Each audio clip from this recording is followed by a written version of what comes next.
Hello সবাইকে, কেমন আছেন? আশা করি আপনারা ভীষণ ভালো আছেন। ছবি দেখে নিশ্চয়ই বুঝতে পারছেন আজকে কি বানাতে চলেছি। ঠিক ধরেছেন, ছাতুর রেসিপি। তো আমি আজকে বানাবো ছাতুর রেসিপি। এই রেসিপিটা কিন্তু আমার ভীষণ প্রিয়। তো যাই হোক, গ্রাম বাংলায় খড়ের মধ্যেই এই ছাতুগুলো হয়। তো আমিও আজকে নিয়ে নিয়েছি খড়ের ছাতু। তো প্রথমে আমি ছাতুগুলোকে ধুয়ে নিব, তারপর আজকে রান্নার পদ্ধতিগুলো আপনাদের সকলের কাছে আমি শেয়ার করব। নানান মানুষ, নানান খাদ্যরসিক বা নানান রাঁধুনি এই পদটিকে বিভিন্ন রকমভাবে রান্না করে, তাই আমিও আমার মতো রান্না করতে চলেছি। দেখতে পাচ্ছেন আমি বেশ কয়েকটা ছাতু নিয়ে নিয়েছি। এবার আপনাদের সঙ্গে একটু গল্প করা যাক। আচ্ছা বলুন তো, গ্রাম বাংলায় কাদের বাড়িতে এই ছাতুগুলো হয়? আমাকে কিন্তু পাঠাবেন। আমার ছাতুর যে রেসিপিটা আমার ভীষণ ভালো লাগে। তো যাই হোক, আমি ছাতুগুলোকে নিয়ে নিয়েছি।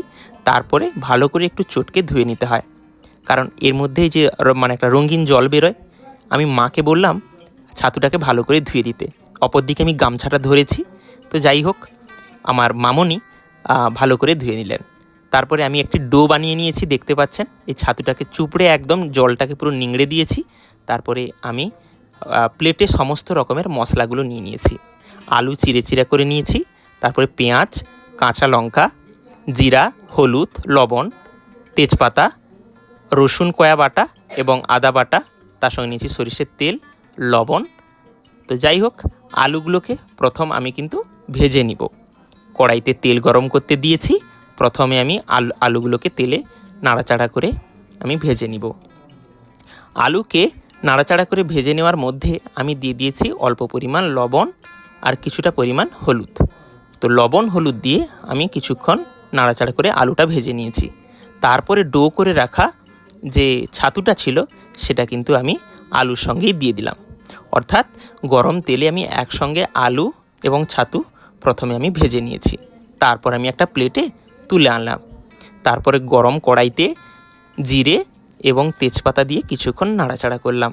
তারপরে দিয়ে রাখলাম চিরা কাঁচা লঙ্কা এবং কাঁচা পেঁয়াজ। সেটিকে কিছুক্ষণ ভালো করে লাল করে নেব। তারপরে আমি অন্যান্য মশলাগুলো দিয়ে দিব। আমি দিয়ে দিলাম আদা বাটা এবং রসুন বাটা, এগুলো কিন্তু খুব অল্প পরিমাণ। তারপরে আমি একে একে হলুদ গুঁড়ো, লঙ্কা গুঁড়ো, লবণ দিয়ে ভালো করে ম্যাটারটা তৈরি করলাম। তারপরে আমি বেশ কয়েক টুকরো লাল টমেটো দিয়ে দিলাম।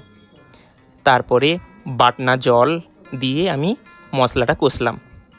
কষতে কষতে প্রায় 1-2 মিনিট মতো হয়ে গেলে তারপরে আমি ভেজে রাখা আলু এবং ছাতু আমি দিয়ে কিছুক্ষণ নাড়াচাড়া করব।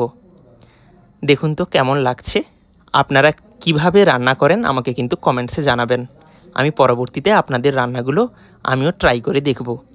খেতে আমার ভীষণ ভালো লাগে। প্রত্যেক দিন মন হয় নতুন নতুন রান্না করে খাওয়া যাক।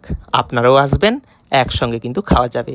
যাই হোক, কিছুক্ষণ নাড়াচাড়ার পরে অল্প পরিমাণ জল দিয়ে আমি বেশ কয়েক মিনিট ঢাকিয়ে রাখলাম। তারপরে হয়ে গেল আমাদের আজকে ছাতু। তো দেখতে পাচ্ছেন ছাতুটার কালার কিভাবে এসেছে। তো যেহেতু দুপুরের বেলা, তো আমি ভালো করে একটা থালায় ভাত নিয়ে নিয়েছি। তারপরে ছাতু দিয়েই আজকে খাবো। কতটা সুন্দর লাগবে আমি জানি না, ঘ্রাণটা কিন্তু ভীষণ ভালো আসছে। যাই হোক, খেয়ে দেখা যাক কেমন হয়েছে আজকে। মুখের কাছে আনলেই তো জিভে জল। সত্যি অসাধারণ হয়েছে।